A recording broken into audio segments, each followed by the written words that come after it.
Ladies and gentlemen, federal employees, if you are married, then the strategy you need to be using or should be using for Social Security is going to change.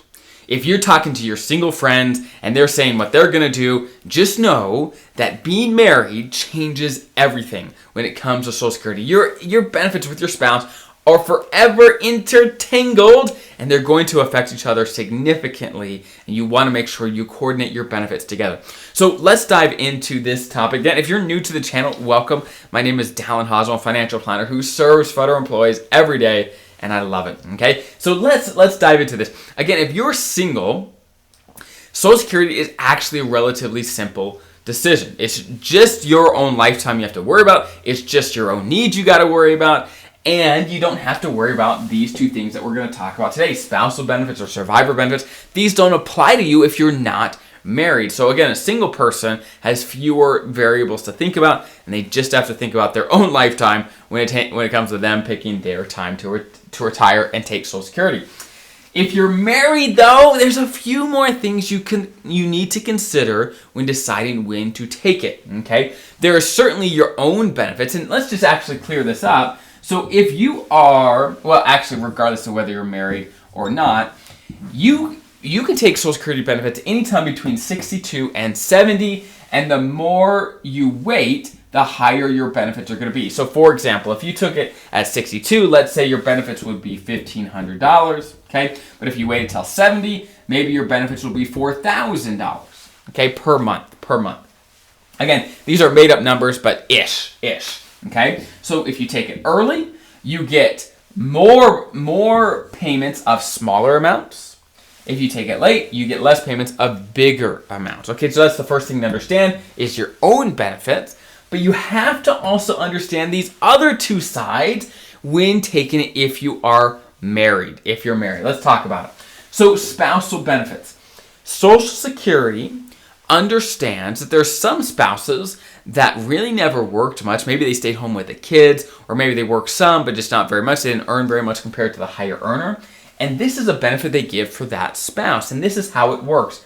Let's say the higher earner, okay, so let's say there's a higher earner and lower earner. Let's say the higher earner's benefit is $3,000, okay? And let's say the lower earner's benefit is $800, okay? Simply because a lower earner didn't work very much or their salary is way lower. Let's say their benefit is just way lower, okay? Spousal benefit says this. Spousal benefit says, hey, the lower earning spouse is eligible for up to half of the higher earner's benefit at their full retirement age. So, for example, instead of getting $800, the lower earner can get $1,500. Again, up to half of the higher earner's full retirement age benefit if the lower earner starts their benefit at full retirement age.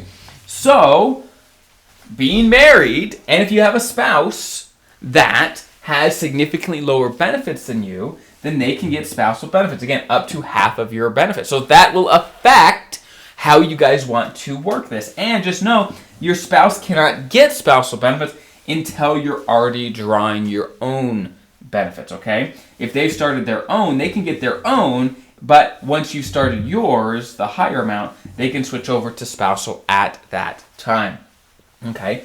But just know, if your spouse, it has high benefits as well. Let's say this spouse had $2,000 of benefits on their own working history. In that case, they would not get spousal. They would just get their own because their own is larger. They'll get whichever one is larger automatically. Okay, so that is how spousal benefits works, where, again, the lower earner can get up to half of the higher earner's benefit if that's bigger than their own. Okay, next, survivor benefits. This is a big one. Okay, let's just note here that spousal benefits only applies when both spouses are still alive. But what happens if one of the spouses passes away? What happens with these benefits? Well, this is what happens, okay? So let's say, again, we have a higher earner and a lower earner. Let's say the higher earner's benefit is $3,000 a month, and the lower earner's benefit is $1,500, okay?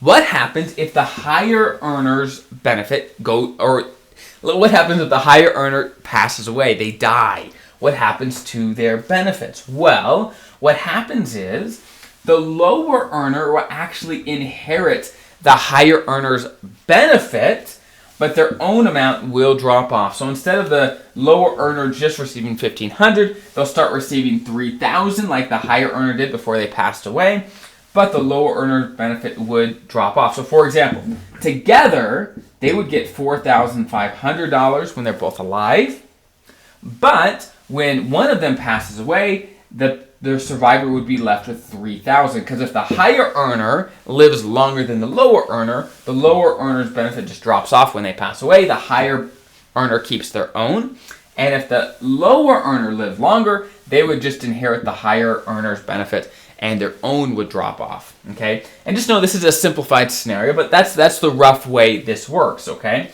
so long story short, when the higher earner takes their benefits, matters a ton. It matters a ton because it won't just last their lifetime, it will also last their spouse's lifetime. So for example, if the higher earner decided to take their own benefit at 62, so instead of $3,000 a month, they're now only getting $2,000 a month.